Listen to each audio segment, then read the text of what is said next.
So hey guys, this is Safal Vishan और आज हम जा रहे हैं स्पीयर्स का हमारा लेक्चर नंबर 15 करने।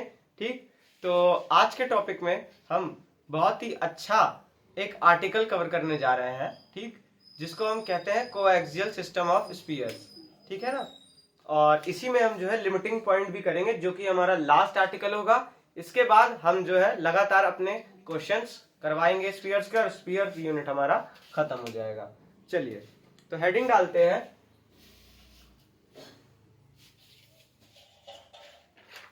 Coaxial system of spheres.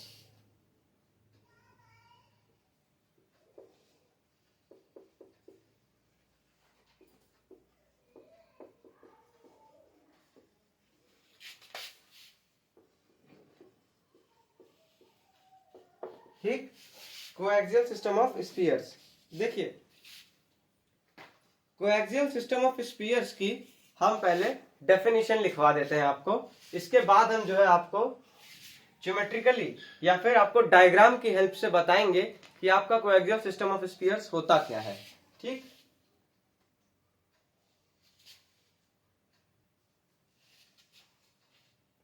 तो चलिए इसके हम डेफिनेशन लिखते हैं। A system of spheres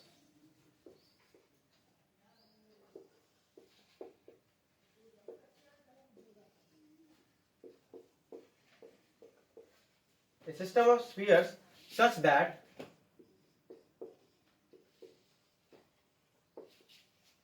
any two of them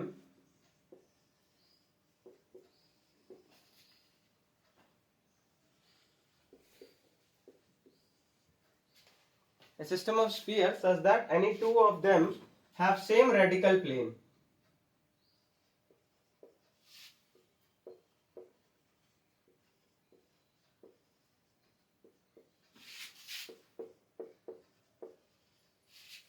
Is called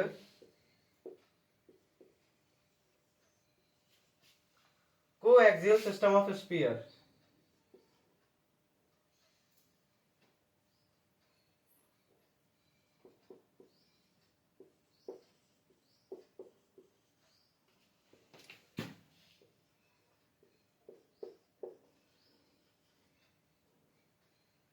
आई नहीं रहता है, कोएक्सियल होता है। ठीक, तो इसको कोएक्सियल सिस्टम ऑफ स्पीयर्स कहेंगे। चलिए पहले आइए हम आपको डायग्राम के थ्रू समझा देते हैं। देखिए, कोएक्सियल सिस्टम ऑफ स्पीयर्स होता क्या है।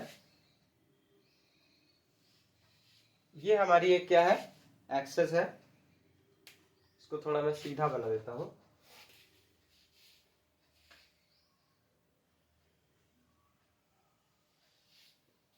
मान लेते हैं ये हमारी एक एक्सेस बनी है। ठीक, अब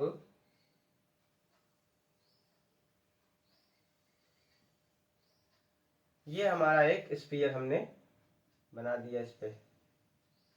ठीक, और फिर एक और स्फीयर बनाया।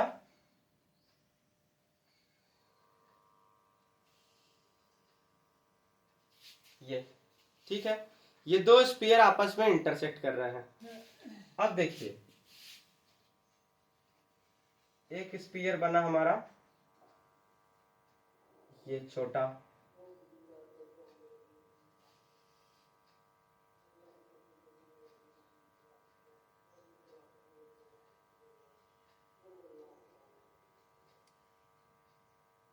ठीक, और एक स्फीयर हमारा बना ये।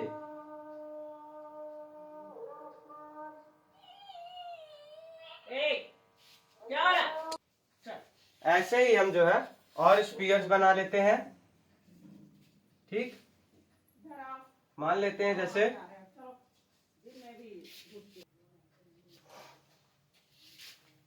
बाकी स्फीयर्स भी हम इस पे बनाएंगे।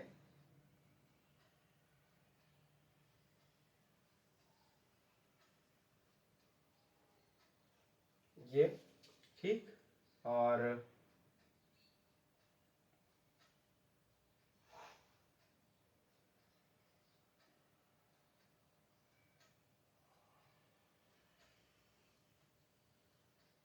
ठीक, तो मतलब आपको इसमें दिख रहा होगा कि ये जितने भी स्पीयर्स है ये सारे हमारे 2 पॉइंट से होके पास कर रहे हैं।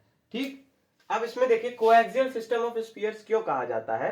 ये इसलिए कहा जाता है कि आप इन सारे स्पीयर्स में से कोई भी 2 स्पीयर उठा लीजिए। ठीक, चाहे तो आप ये छोटा वाला उठा लीजिए,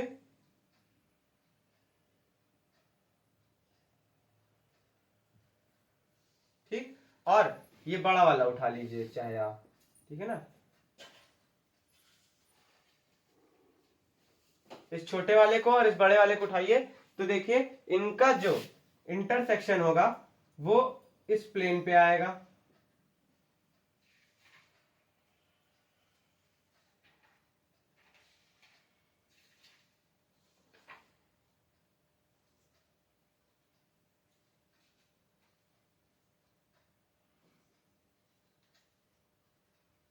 ठीक है ना।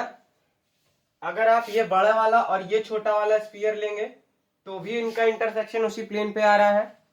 इन दोनों सेम साइज के स्फीयर्स लेंगे, ये वाला और ये वाला, तो भी सेम सर्कल से ही वो पास हो रहे हैं, यानी सेम प्लेन पे ही उनका जो है इंटरसेक्शन आ रहा है। इसका मतलब क्या है, 2 स्फीयर का इंटरसेक्ट होने पे जो प्लेन हमारा क्रिएट होता है उसको हम क्या कहते हैं, रेडिकल प्लेन कहते हैं, है ना।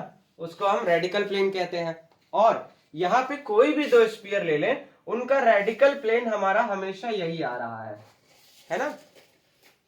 तो इन्हीं तरह के स्फीयर्स को हम क्या कहते हैं, coaxial system of spheres. A system of spheres, ये सिस्टम ऑफ स्फीयर्स है, ठीक, such that any 2 of them, कोई भी 2 उनमें से अगर लिया जाए, ठीक, हैव सेम रेडिकल प्लेन। उनमें से कोई भी 2 अगर हम लें तो उसका उन दोनों का रेडिकल प्लेन हमारा क्या है, सेम रेडिकल प्लेन है। उसको हम क्या कहते हैं, कोएक्सियल सिस्टम ऑफ स्फीयर्स कहते हैं। ठीक, अब देखिए जैसे ही हमारा इंटरसेक्शन ऑफ स्फीयर्स, यानी कि देखिए जब हम एक सर्कल से पास होने वाले फैमिली ऑफ स्फीयर्स की बात कर रहे थे तब हम ये बताते थे कि हमें क्या होना चाहिए, एक सर्कल से पास होने वाले फैमिली ऑफ स्फीयर्स को हम कैसे लिखते हैं, s plus lambda times of p is equals to 0, या फिर s plus s1 plus lambda times of s1 minus s2 is equals to 0। हम सब जानते हैं s1 माइनस s2 क्या होता है, एक प्लेन होता है। एक्चुअल में ये रेडिकल प्लेन होता है किसका, s1 और s2 स्फीयर का। ठीक, तो इस तरह से हम जो है रिप्रेजेंट करते हैं किसी भी फैमिली ऑफ स्फीयर्स को पासिंग थ्रू सर्कल। और ये एक्चुअल में क्या है, ये एक सर्कल क्रिएट करेगा ना इस तरह से। ऐसे आपको मैं अगर दिखाऊं तो ध्यान से देखेंगे अगर आप, तो ये जितने भी स्फीयर्स आपस में इंटरसेक्ट कर रहे होंगे ये आपको एक सर्कल बना के दिखा रहे होंगे इस तरह से, है ना। ये इस सर्कल से पास होने वाले स्फीयर्स होंगे।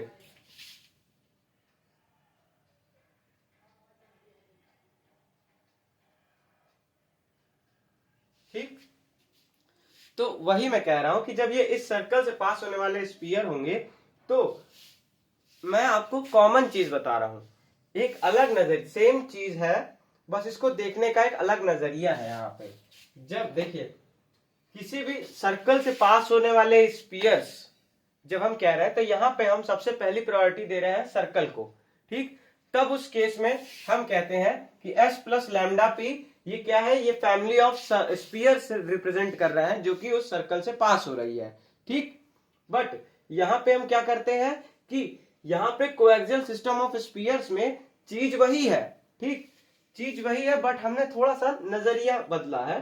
कैसे कि यहाँ पे कोई भी 2 स्फीयर, अगर हम ऐसे सिस्टम ऑफ स्फीयर हमने ले लिए, यहाँ पे पहली प्रायोरिटी हमने किसको दी, सिस्टम ऑफ स्फीयर्स को दी, ना कि सर्कल को। ठीक, कोई सिस्टम ऑफ स्फीयर्स ले लें जिनमें से कोई भी 2 स्फीयर अगर हम उठा के उनका इंटरसेक्शन देखें तो वो हमारा एक ही प्लेन आएगा। ठीक, यानी कि वही प्लेन आएगा, या फिर कह सकते हो वही एक सर्कल आएगा। ठीक वो सर्कल कहां पे होगा, हमारे रेडिकल प्लेन पे होगा। तो आप समझ रहे होंगे कि कोएक्सियल सिस्टम ऑफ स्फीयर भी हमारा क्या है, एक सेम चीज है कि एक सर्कल से हमारे पास होने वाले स्पीयर की फैमिली को कैसे लिखते हैं। ठीक, बस यहाँ पे अंतर क्या है कि देखिए वहां पे हम प्रायोरिटी दिए थे कि एक सर्कल, गिवन सर्कल से पास होने वाले स्पीयर्स की इक्वेशन हमको लिखनी बतानी थी। ठीक, तो हम लैम्डा यहाँ पे इंट्रोड्यूस करके एस प्लस लैम्डा पी। ठीक, अब वो सर्कल की इक्वेशन तो प्लेन और स्पीयर के फॉर्म में ही लिखी होती है, तो उसको यूज करके हम जो है बाकी सारे स्पीयर्स की इक्वेशन लिख देते थे जो कि उस सर्कल से होके पास हो रही है। बट यहाँ पे हम उन सारे फैमिली ऑफ स्पीयर्स जो है उनमें से हम क्या कर रहे हैं, यहाँ पे coaxial system of spear define करने के लिए कि उनमें से कोई भी दो स्पीयर ले, छोटा वाला ले और एक बड़ा वाला ले या फिर सेम साइज का ले ले, ठीक है ना। तो कोई भी दो स्पीयर ले, अगर उनका हम रेडिकल प्लेन देखते हैं तो वो हमारा यही सेम रेडिकल प्लेन आता है उन सारे स्पीयर्स का। ठीक, उनमें से कोई भी दो स्पीयर्स अगर हम पेयर्स में ले लेते हैं, कोई भी दो स्पीयर, ठीक, उनका रेडिकल प्लेन देखते हैं तो वो हमेशा सेम आ रहा होता है। तो ऐसा सिस्टम ऑफ स्पीयर्स को हम क्या कहते हैं, कोएक्सियल सिस्टम ऑफ स्पीयर्स। यहाँ पे हमने प्रायोरिटी दी है सिस्टम ऑफ स्पीयर्स को, वहां पे हमने प्रायोरिटी दी थी कि एक सर्कल से पास होने वाले सारे स्पीयर की इक्वेशन। ठीक, तो प्रायोरिटी दी थी उस सर्कल को। ठीक है, तो आई होप आप समझ पाए होंगे कि कोएक्सियल सिस्टम ऑफ स्पीयर क्या है। ठीक,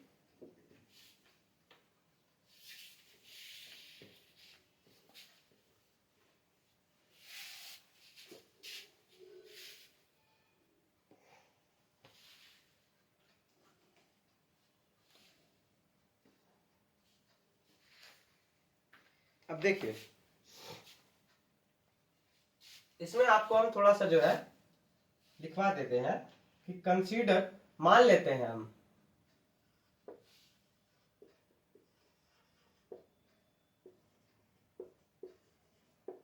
हमने क्या माना, एक सर्कल माना। कैसा सर्कल है, x is equal to 0, p is equal to 0। ठीक, ये हमारा क्या है, ये हमारा सर्कल है, हमने मान लिया वही वाला सर्कल है जो हमने ब्लू कलर से भी बनाया था। ठीक, अब देखिए family of spheres through circle one, circle one से पास होने वाले स्पीयर्स की फैमिली को हम किस तरह से लिखते हैं हम सब जानते हैं। तो यहां पे हम लिख लेंगे वही चीज,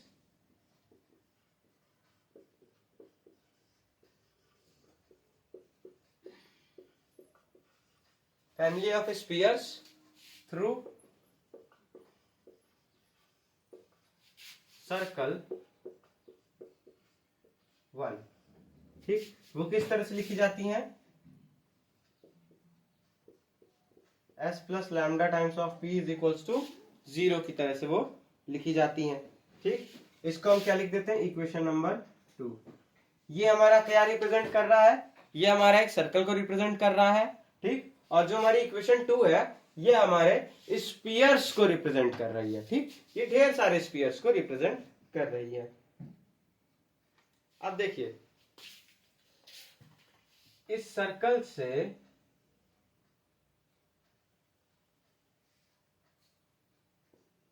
ये जो हमारा सर्कल है, ठीक है ना,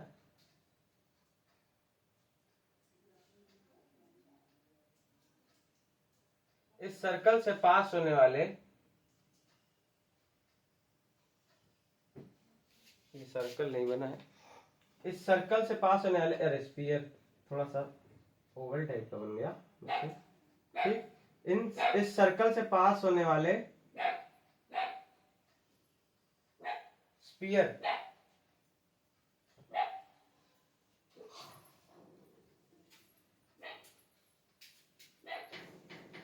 ठीक, इस सर्कल से पास होने वाला स्पीयर बनाइए और फिर ये भी एक स्पीयर बनता है इस सर्कल से पास होने वाला।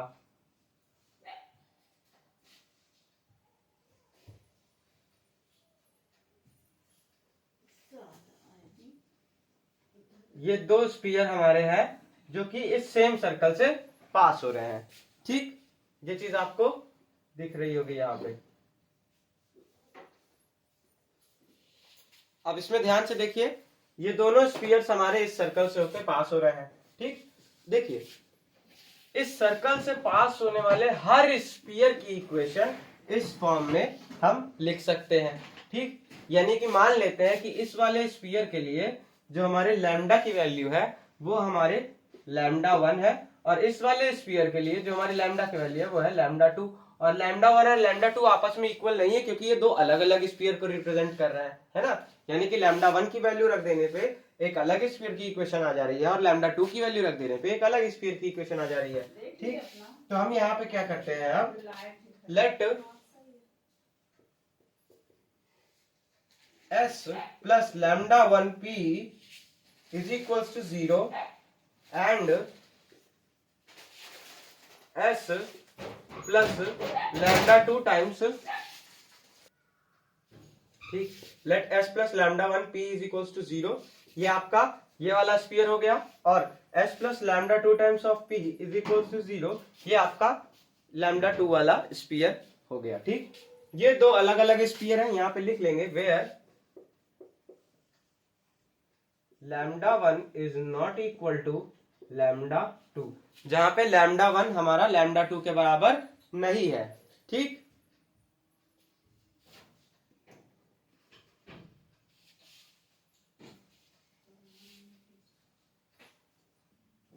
ठीक, ये और ये हमारे क्या है, इस फैमिली 2 के ही हमारे मेंबर हैं, ठीक। Let s plus λ1p is equal to 0 and s plus λ2p is equal to 0 where λ1 is not equal to λ2 be the two members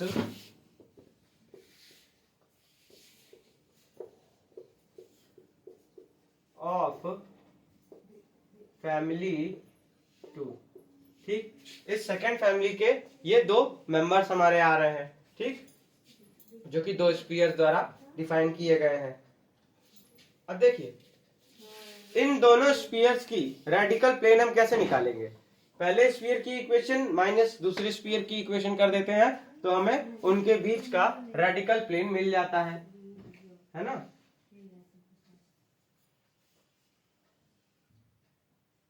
ठीक, तो ये रेडिकल प्लेन की अगर हमको इक्वेशन निकालनी होगी तो हमें एक स्पीयर और दूसरे स्पीयर की इक्वेशन को माइनस कर देना होता है, ठीक। तो यहाँ पे हम क्या लिखेंगे, देन रेडिकल प्लेन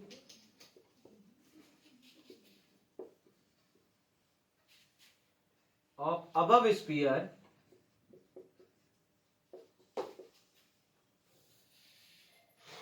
इज, जो हमारा अबव स्पीयर है या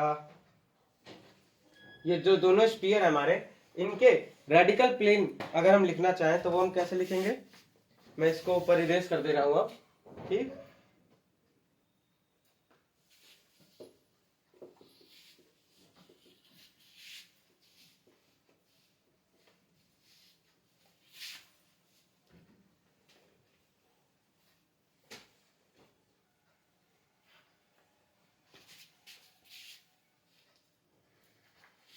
इनका रेडिकल प्लेन हो जाएगा इज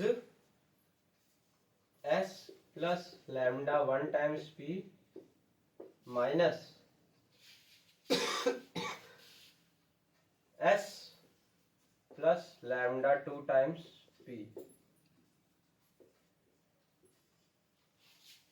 ये हमारा क्या हो जाएगा, रेडिकल प्लेन हो जाएगा इन दोनों का, ठीक। अब अगर हम यहां से देखें तो s से s तो हमारा हट जाएगा, ठीक। बचेगा क्या हमारे पास, p कॉमन हो जाएगा, λ1 minus λ2 into p is equal to 0। और हमें पहले से पता है कि λ1 और λ2 हमारे आपस में इक्वल नहीं है, ठीक। अगर हमारे λ1 और λ2 आपस में इक्वल नहीं है तो यहां से λ1 माइनस λ2 हमारा 0 के इक्वल तो नहीं हो सकता है, यानी कि since λ1 minus λ2 does not equal to 0, therefore p is equals to 0। यहां से हमको क्या मिला, p is equals to 0। Hence यहां पे यानी कि मिलता है क्या हमको कि ये जो हमारी फैमिली है, कौन सी फैमिली 2, ये इक्वेशन देखिए, ये वाली जो हमारी फैमिली है स्पीयर्स की, इनमें इस फैमिली में आप कोई भी दो स्पीयर उठा के ले लीजिए, ठीक।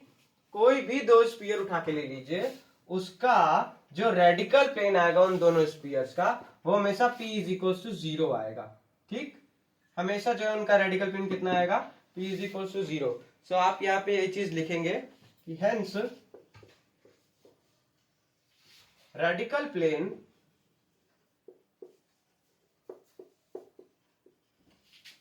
ऑफ एनी टू स्पीयर्स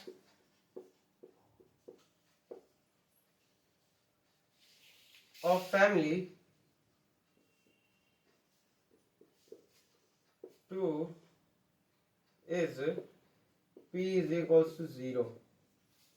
ठीक, कोई भी दो स्पीयर्स के जो हमारा रेडिकल प्लेन आ रहा होगा फैमिली 2 के, वो क्या आएगा हमारा, p is equals to 0 आ रहा है हमारा। ठीक, तो यहां से हम लिखेंगे कि ये जो हमारी सेकंड फैमिली है जो मैंने अभी भी रेज की, ठीक, ये हमारे क्या फॉर्म कर रही है, coaxial system of spheres form कर रही है। ठीक, so family 2 forms coaxial system of sphere. ठीक है, तो आई होप आपको समझ में आया होगा कि कोएक्सियल सिस्टम ऑफ स्पीयर्स क्या है। ठीक, तो कोई भी ऐसे दो पेयर ऑफ मतलब सिस्टम ऑफ स्पीयर होता है जहां से, जिस सिस्टम से आप कोई भी दो स्पीयर उठाओ और उनका रेडिकल प्लेन देखो तो हमेशा एक ही रेडिकल प्लेन आए, क्या कोई भी आप दो स्पीयर उठा लो। ठीक है, तो बस हमने वो यहीं पे यहाँ पे वो चीज दिखाई कि वो जो हमारी सेकेंड नंबर की मतलब फैमिली थी, वो सेकेंड नंबर की इक्वेशन हमारी क्या डिफाइन कर रही है, एक फैमिली ऑफ स्पीयर्स जो कि कौन से सर्कल से, फर्स्ट सर्कल से पास हो रहे हैं। ठीक, तो जो है हमारे फर्स्ट सर्कल से पास होने वाले सारे फैमिली ऑफ स्पीयर्स की हमने देखा कि क्या है, एक कोएक्सियल सिस्टम ऑफ स्पीयर्स बना रहा है। क्यों, क्योंकि उनमें से कोई भी दो स्पीयर अगर आप उठाते हो और उसका रेडिकल प्लेन फाइंड आउट करने की कोशिश करते हो तो वो हमेशा क्या, p इज इक्वल टू 0 निकल के आता है। ठीक, और एक और चीज ध्यान रखिएगा, हमारा सर्कल कौन से प्लेन पे लाई करता है, p इज इक्वल टू 0 पे। और हमारे सर्कल को कैसे डिफाइन किया जाता है भैया, एक स्फीयर की इक्वेशन से और एक प्लेन की इक्वेशन से, है ना। तो हमारा सर्कल कौन से स्फीयर प्लेन पे लाई कर रहा था, ये वाले प्लेन पे, और यही प्लेन क्या था, रेडिकल प्लेन आया उन सिस्टम ऑफ स्फीयर्स का। ठीक, तो इसको नोट डाउन कर लीजिए, इसके बाद हम चलते हैं आगे।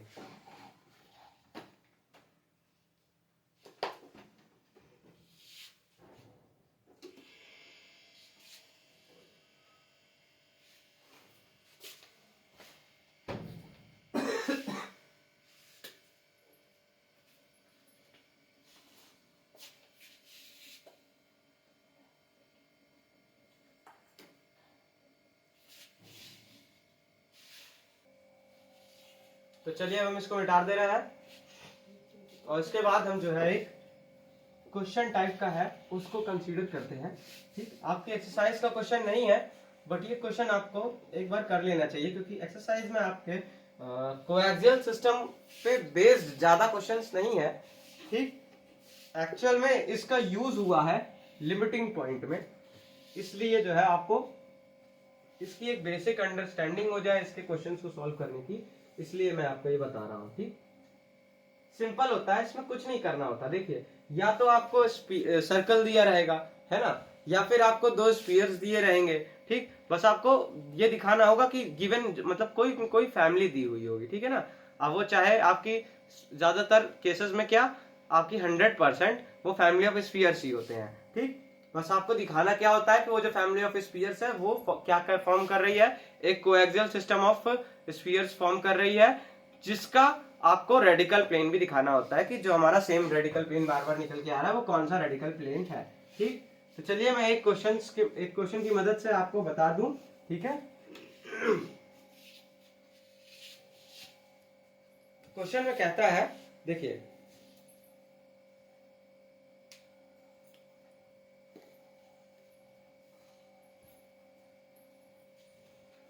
show that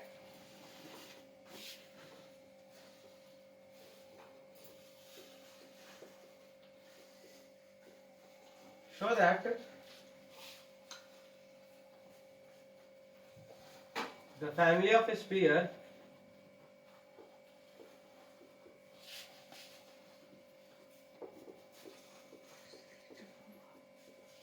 given by the equation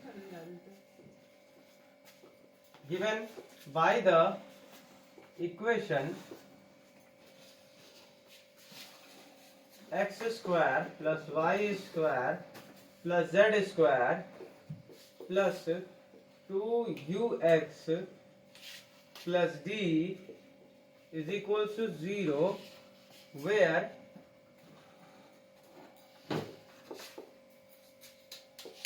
d is a constant